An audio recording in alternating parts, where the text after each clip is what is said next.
আল্লাহ আমার রব, এই রবি আমার সব।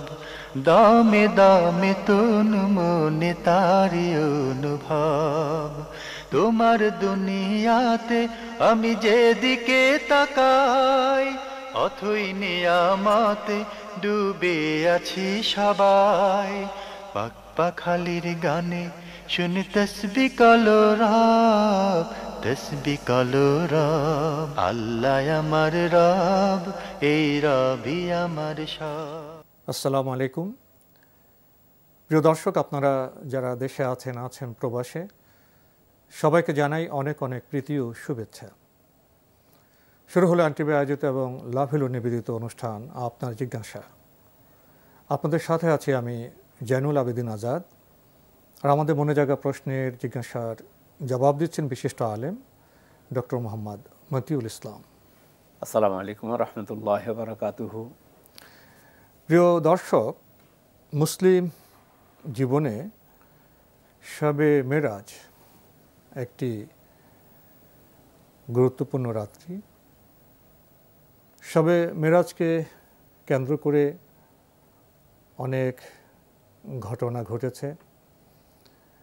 শবে মেরাজ উপলক্ষে আমাদের দেশে, আমাদের সমাজে অনেক আলোচনা হয়, অনেক কথা হয় এবং শবে মেরাজ তো অবশ্যই একটি খুবই মহিমান্বিত রজনী।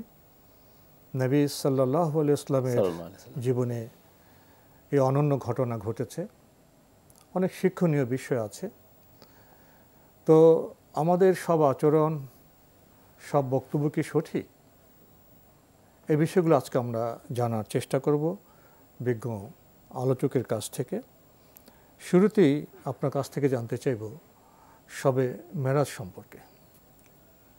বিসমিল্লাহ, আলহামদুলিল্লাহ, ওয়াসসালাতু ওয়াসসালামু আলা রাসূলিল্লাহ ওয়া বাদ। আপনি যে শব্দটা বলেছেন অথবা বাক্যটা, সব একটা শব্দ আর মেয়ারাজ আর একটা শব্দ।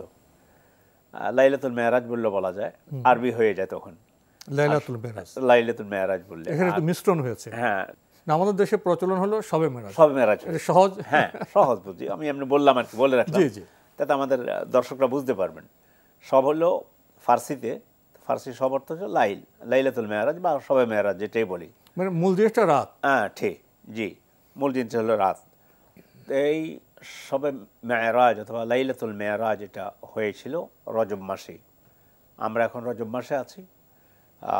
রজব মাসের 27 তারিখে বা 26শে রজব দিবাগত রাত, এটা আমাদের দেশে প্রচলন হয়ে গেছে এই দিন। তবে এটা সঠিক কোন দিনে হয়েছে এ নিয়ে গবেষকদের নানা মতপার্থক্য আছে। তো সেই বিষয়ে আমরা আর বিস্তারিত যেতে চাই না। তো এটা আমরা বলে রাখতে পারি যে শবে মেরাজটা আসলে কোন রাত্রে হয়েছে এ নিয়ে যারা ঐতিহাসিক বা যারা গবেষক তাদের নানা মত আছে। তো আমাদের দেশে প্রচলনটা হলো 26শে রজব দিবাগত রাতে, অর্থাৎ 27শে রজবে আমাদের দেশে এটা ধরা হয় আর জি। তো এক নম্বর সর্বপ্রথম হলো এটা রজব মাসে হয়েছে। জি, এটা ঠিক। আমাদের রাসূল সাল্লাল্লাহু আলাইহি ওয়াসাল্লামকে আল্লাহ তাআলা তিনি মেরাজে নিয়েছেন এবং ইসরা যেটা হয়েছে, দুটো জিনিস কিন্তু। একটা হলো একটা পৃথিবী থেকে পৃথিবী, মানে এক জায়গা থেকে এক জায়গায়, আর একটা মানে পৃথিবী থেকে ঊর্ধ্বলোকে গমন। বাইতুল্লাহ থেকে মসজিদে আকসা পর্যন্ত, সেটা হলো মানে ইসরা। হ্যাঁ, লাইলাতুল ইসরা বলা হয়। এ সম্পর্কে কোরআনে কারিমে সূরা বনী ইসরাঈলের প্রথম আয়াত, বিসমিল্লাহির রহমানির রহিম, সুবহানাল্লাযী আসরা বিআবদিহি লাইলাম মিনাল মাসজিদিল হারামি ইলাল মাসজিদিল আকসা আল্লাযী বারাকনা ফিহা হাওলাহা।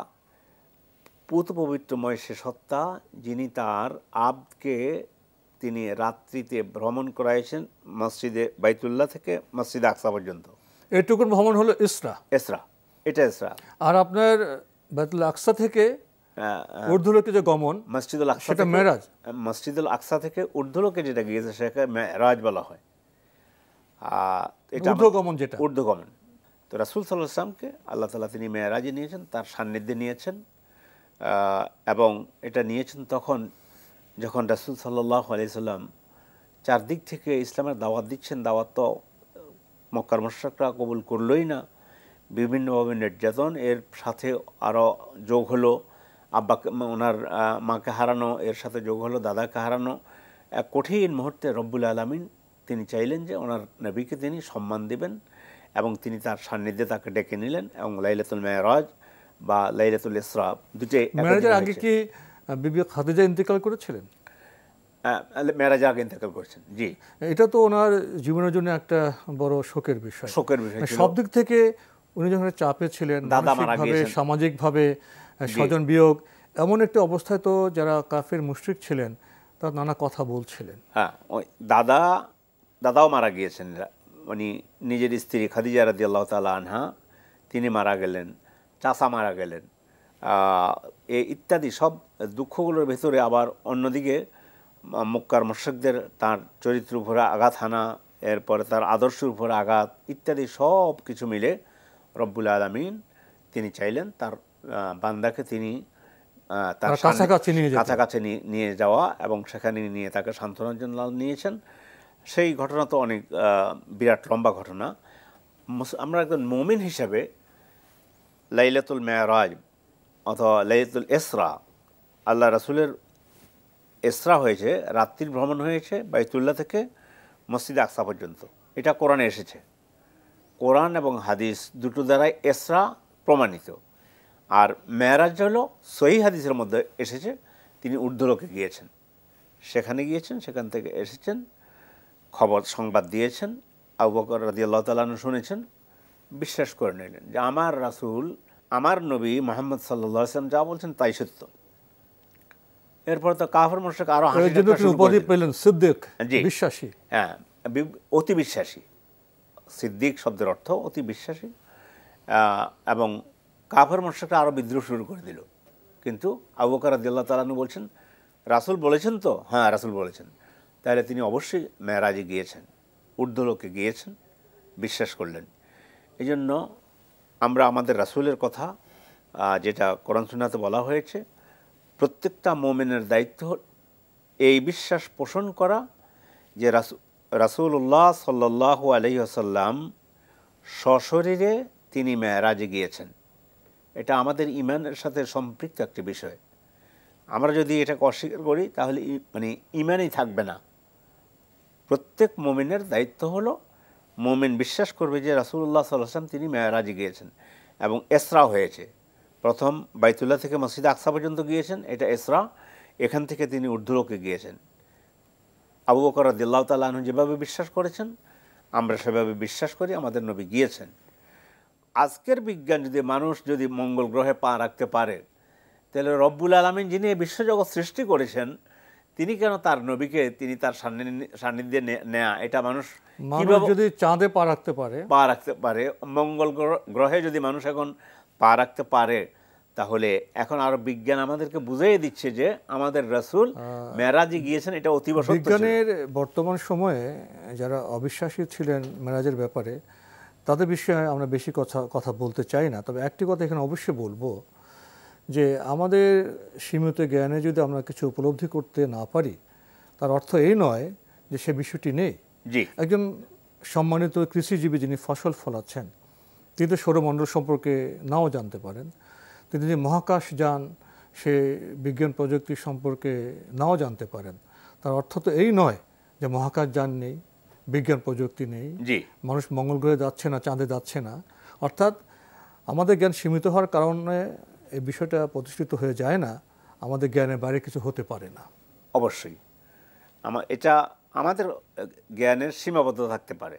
পবিত্র কোরআন আছে তো, আল্লাহ মানুষের জ্ঞানের খুব অল্পই দিয়েছে। হ্যাঁ, ওমা উতীতু মিনাল ইলমি ইল্লা কালিলা, তোমাদের জ্ঞানের খুব অল্প দেয়া হয়েছে। তো এখন কিন্তু আল্লাহ তাআলা মানুষকে বিশেষভাবে কোনো জিনিসকে ভালোভাবে বোঝার জন্য এটা কিন্তু কোরআনে উদ্বুদ্ধ করা হয়েছে, বিজ্ঞানকে জানার জন্য, বিজ্ঞান উৎকর্ষ সাধনের জন্য। আল্লাহ কোরআনে কারিমে কাফিরদেরকে বলতেছেন, আওয়ালাম ইয়ারাল্লাযিনা কাফারু আন্নাস সামাওয়াতি ওয়াল আরদা কানাতা রাতকান ফাফাতাকনাহুমা ওয়া জাআলনা মিনাল মা'i কুল্লা শাইইন হাই। এখানে বিজ্ঞানের দুইটা বড় ধরনের দুইটা বিষয় উল্লেখ করা হয়েছে। আল্লাহ আমার রব, এই রবই আমার সব। আল্লাহ আমার রব, এই রবই আমার সব। বিজ্ঞানের দুইটি বিষয়, সেটা হচ্ছে সূরা আম্বিয়ার মধ্যে আল্লাহ তাআলা সূরা আম্বিয়ার 30 নম্বর আয়াত, আল্লাহ তাআলা বিজ্ঞানের দুটো বিষয় সেখানে বলেছেন, একটা বিগ ব্যাং থিওরি সম্পর্কে, আরেকটা হলো পানি থেকে সকল কিছুকে আল্লাহ তাআলা জীবিত করেন পানির মাধ্যমেই। তো সেটা বলছেন কিন্তু কাফেরদেরকে লক্ষ্য করে, আওয়ালাম ইয়ারাল্লাযিনা কাফারু আন্নাস সামাওয়াতি ওয়াল আরদা কানাতা রাতকান ফাফাতাকনাহুমা ওয়া জাআলনা মিনাল মাই কুল্লা শাইইন হাই। কাফেররা কি দেখে না? এই দেখা বলতে বিজ্ঞানের দৃষ্টিতে, গভীর দৃষ্টিতে কি তারা দেখে না? আসমান জমিন ছিল একাত্রে জড়িয়ে ছিল, এরপর আমি এই দুটাকে আলাদা করে দিয়েছি, আর আমি পানি থেকে সকল কিছুকে সৃষ্টি করেছি। ওয়াজালনা মিনাল মায় কুল্লা শাইইন হাই, পানি দ্বারা সকল জীব মানে জীবকে সকল কিছু জীবিত সব কিছুই পানি থেকে আমি সৃষ্টি করি। তারপর জোড়া জোড়া সৃষ্টি করেছি। জোড়া জোড়া সৃষ্টি। আসলে এই বিষয়ে আমরা গেলে আমাদের মূল বিষয় যেতে পারবো না। বিজ্ঞানের বিষয়ে তো পবিত্র কোরআনের অনেক মৌলিক জ্ঞান আছে। এই যে এমব্রিওলজি, যেটা ভ্রূণতত্ত্ব, এটা আমার গত শতাব্দীতে বিজ্ঞান আবিষ্কার করলো। আর 1400 বছর আগে সূরা আলাকের মধ্যে একটা শব্দ, বহু সূরা আছে যে ভ্রূণতত্ত্ব সম্পর্কে, মানুষের সৃষ্টি রহস্য সম্পর্কে আছে। সে বিষয়ে আমরা আজকে নাই গেলাম। আমরা আবার ফিরে আসতে চাই মেরাজ সম্পর্কে। তো বিজ্ঞানের যুগে তো মেরাজ খুবই সম্ভব, আর যিনি স্রষ্টা তার পক্ষে এটা কোনো বিষয়ই নয়। ঈমান আমাদের আছে, এবং ইসলামে তো বারবার বলা হয়েছে তোমরা আল্লাহ যে সৃষ্টির নিদর্শনগুলো আছে, আয়াতগুলো আছে, সেগুলো দেখো, ভাবো, গবেষণা করো। তো ইসলামে বিজ্ঞান চর্চায় নানাভাবে আমাদেরকে উদ্দীপ্ত করা হয়েছে, আমাদের দৃষ্টি আকর্ষণ করা হয়েছে। এখন আপনার কাছে জানতে চাইব, মেরাজে তো একটি বিশেষ প্রেক্ষাপটে রাসূল সাল্লাল্লাহু আলাইহি ওয়াসাল্লামকে মহান আল্লাহ তার কাছাকাছি নিয়ে গেলেন, তার সেখান থেকে সান্ত্বনা পেয়েছেন, তার ঈমান আরও দৃঢ় মূল হয়েছে। তো সে মেরাজের দু একটি ঘটনা সম্পর্কে বলবেন, বেশ দুযোগ বিষয় জানানো বা অন্য কোনো বিষয়ে? হ্যাঁ, দুই একটা বিষয় বলে রাখা থাকে, যে বেসিক আসলে আমাদের সঠিক নলেজ থাকে। বেশি বিষয় যাওয়া যাবে না, সময় কম। আমি খুব সংক্ষেপে বলছি। যেমন সর্বপ্রথম হলো, মেরাজে কি আল্লাহকে সরাসরি দেখেছেন নাকি? আয়েশা রাদিয়াল্লাহু তাআলা আনহা জিজ্ঞাসা করলেন রাসূলকে, হাল রাআইতা রব্বাক, আপনার রবকে কি আপনি সরাসরি দেখেছেন?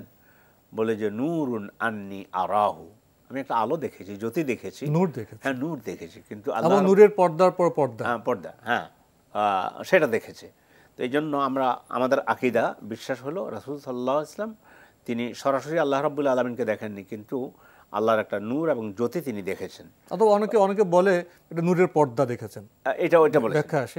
আসলে তো রাসূল সাল্লাল্লাহু আলাইহি ওয়াসাল্লাম যেটা স্পষ্টভাবে আমরা জানতে পেরেছি, এটা তো স্পষ্ট, উনি সিদরাতুল মুনতাহা পর্যন্ত গিয়েছেন, আরশ পর্যন্ত যেতে পারেননি না, কাছাকাছি। সেখান থেকে উনি লেখার আওয়াজ তো শুনতে পেরেছেন, এতটাই কাছাকাছি ছিলেন, খসখস আওয়াজ। ওটা ফাকানা কাবা কাউসাইন আও আদনা, কাছাকাছি পর্যায়ে চলে গিয়েছেন।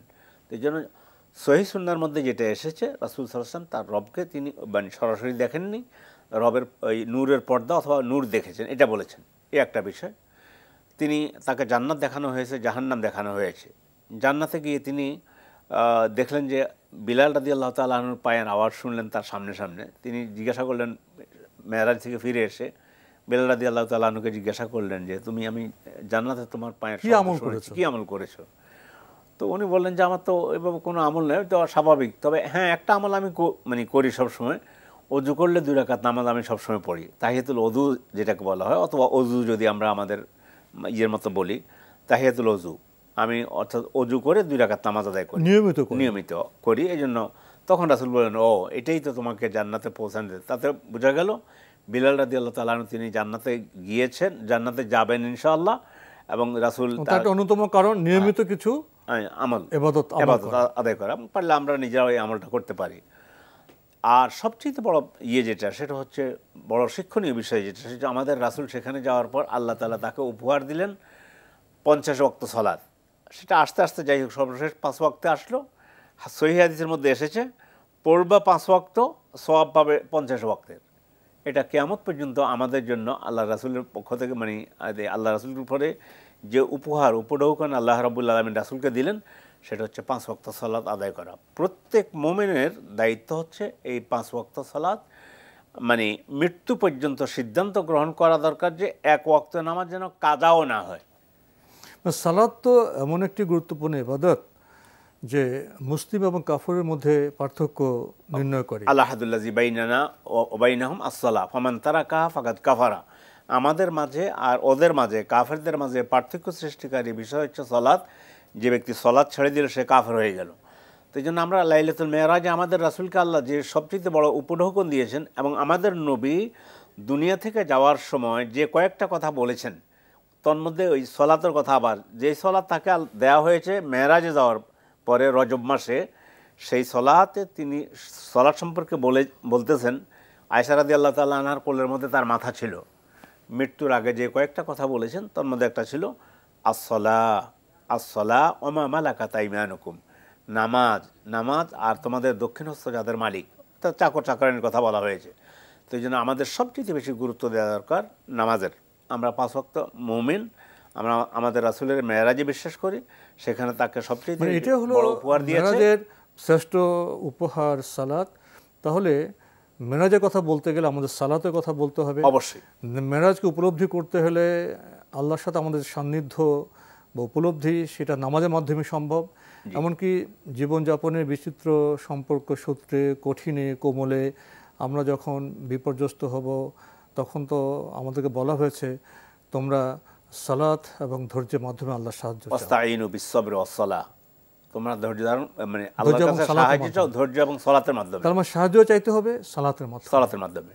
তার বিশেষ করে অনেকেই দেখা যায় যে হয়তো 27 রজনীতে মানে বিভিন্ন নামাজ টামাজ পড়া, এটা একটু গুরুত্বপূর্ণ বিষয় যে আমরা যে অনেকে ম্যারেজকে কেন্দ্র করে অনেক ইবাদত করেন, এটাই প্রসঙ্গ যে ইবাদতকে আমরা নিজেরা নির্ণয় করতে পারি, ঠিক করতে পারি না ইবাদত নির্ণয়ের ক্ষেত্রে কোনো শর্ত আছে? শর্ত, মান আমিলা আমালান লাইসা আলাইহি আমরুনা ফাহুয়া রাদ্দুন।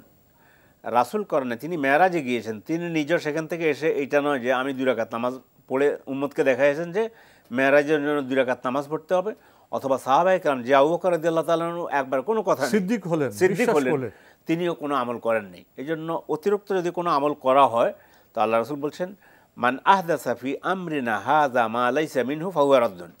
আমার এই দ্বীনের মধ্যে কেউ যদি নতুন কিছু সংযোগ করে সেটা বাতিল বলে বিবেচিত হবে। তাহলে মেরাজকে আমাদের বিশ্বাস করতে হবে প্রত্যয়ের সাথে। মেরাজ সশরীরে হয়েছে এটা আমাদের প্রত্যয়ের সাথে, প্রতীতির সাথে বিশ্বাস করতে হবে। এবং নবী সাল্লাল্লাহু আলাইহি ওয়াসাল্লাম যদি মেরাজকে কেন্দ্র করে কোনো বিশেষ ইবাদত না করে থাকেন, মহান সাহাবারা যদি মেরাজকে কেন্দ্র করে কোনো বিশেষ ইবাদত না করে থাকেন, তাহলে আমাদের দায়িত্ব হলো বিশেষ ইবাদত না করা। কিন্তু অন্যান্য সময় মুসলিম ভাই বোনের যেসব ইবাদত করে থাকেন, রাতে ইবাদত করেন, তাহাজ্জুদ করেন এবং আয়ামে বীজে রোজা রাখেন, সোমবার বৃহস্পতিবার রোজা রাখেন, সেগুলো তো মেরাজের সময় আসলে তো করতে পারবেন। হ্যাঁ অবশ্যই, স্বাভাবিক সাধারণ ইবাদতের কোনো বাধা নেই। না, যদি মনে করেন যে মেরাজের রজনী যেটা হয়েছে সেই রজনীর সাথে যদি ওই দিন সোমবার হয়, আর সোমবারে যে ব্যক্তি রোজা রাখার এই অভ্যাস আছে সুন্নাত, এটা রাখতে কোনো অসুবিধা নেই। বৃহস্পতিবার যদি রোজা রাখে কোনো অসুবিধা নেই। আইয়ামে বীজের রোজা রাখে রজব মাসের কোনো অসুবিধা নেই। কিছু কিছু বেদাত যেটা আলহামদুলিল্লাহ আমরা মুক্ত, আরব বিশ্বে আছে, সলাতুর রাগায়েব নামে 12 রাকাত নামাজ আদায় করে রজব মাসে, মানে ওই যে তারিখে রাসূলের মেরাজ হয়েছিল। তো এটা কিন্তু আলহামদুলিল্লাহ আমাদের পাকবারত উপমহাদেশে সেটা নেই, সলাতুর রাগায়েব নামে। এটা আরব বিশ্বে বিভিন্ন দেশে এই ধরনের নামাজ, আমাদের অন্যভাবে অনেক বেদাত আছে। হ্যাঁ জি, অনেক বেদাত আছে। তো এই জন্য এক কথা আমরা নিজেরা বেদাত মুক্ত থাকবো। আমাদের রাসূল মেরাজে গিয়েছেন, বিশ্বাস করব মেরাজ থেকে আমাদের জন্য সলাত নিয়ে এসেছেন, মানে যতদিন বেঁচে থাকবো সলাত আদায় করবো, 5 ওয়াক্ত সলাত। কিন্তু অতিরিক্ত বাড়ায় ওই রোজা রাখা, ওই মানে শবে মেরাজের দিনে অথবা রাতে এবং রাতে নামাজ পড়া, এই ধরনের কোনো ইবাদত নতুন করে সংযোগ করব না। যদি করা হয় তাহলে বোঝা গেল যে আমাদের চাইতে রাসূল সাল্লাল্লাহু আলাইহি ওয়াসাল্লাম তিনি বোধহয় ইবাদতের ব্যাপারে তার মধ্যে কমতি ছিল, এই ইবাদতটা করা দরকার ছিল, তিনি এটা করে যান নাই। এটা কিন্তু আসলে মারাত্মক ব্যাপার। আমরা এটা করব না, আমাদের রাসূল যেটা করেছেন সেটা করব, সাহাবায়ে কেরাম যে সমস্ত আমল করেছেন সেগুলো করব, অতিরিক্ত বাড়ায় কোনো নতুন। তাহলে আমাদের সবচেয়ে বেশি গুরুত্ব দিতে হবে ফরজ ইবাদতগুলোকে অবশ্যই।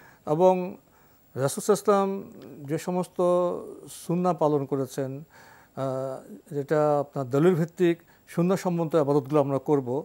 আমরা রাসূল সাল্লাল্লাহু আলাইহি ওয়াসাল্লামের দেখানোর বাইরে নিজেরা কোনো মন গড়া ইবাদত আবিষ্কার করব না, এটাই বোধহয় আমাদের মূল বিষয়। হ্যাঁ, তো আজকাল আমরা সময়ের কারণে সামনে এগোতে পারছি না, এখানে শেষ করতে হচ্ছে। আপনাকে অনেক ধন্যবাদ। ধন্যবাদ আপনাকেও।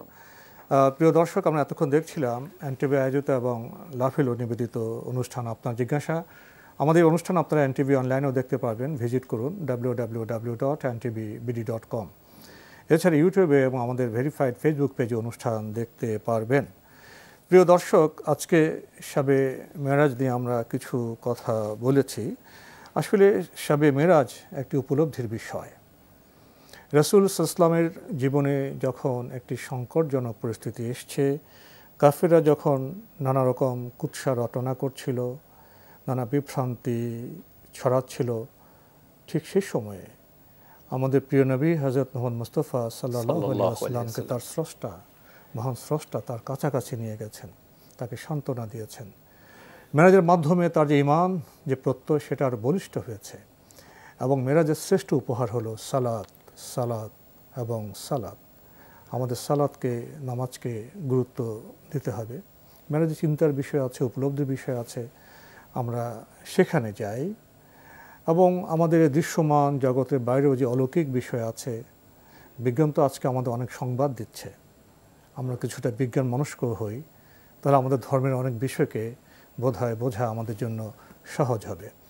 চিঠি লিখুন, প্রশ্ন পাঠান আমাদের ঠিকানায়। পরিচালক আপনার জিজ্ঞাসা, এনটিভি, বিএসসি ভবন, 7ম তলা, 102 কাজী নজরুল ইসলাম এভিনিউ, কারওয়ান বাজার, ঢাকা 1215। আপনারা ইমেলও করতে পারেন। আমাদের ইমেল অ্যাড্রেস আপনার জিজ্ঞাসা @ntvbd.com। প্রিয় দর্শক, মহান আল্লাহ আমাদের সবাইকে নিরাপদে রাখুন, রাখুন শান্তিতে। আসসালামু আলাইকুম। আল্লাহ আমার রব, এই রবি আমার সব, দামে দামে তুন মনে তারি অনুভব। আল্লাহ আমার রব, এই রবি আমার সব।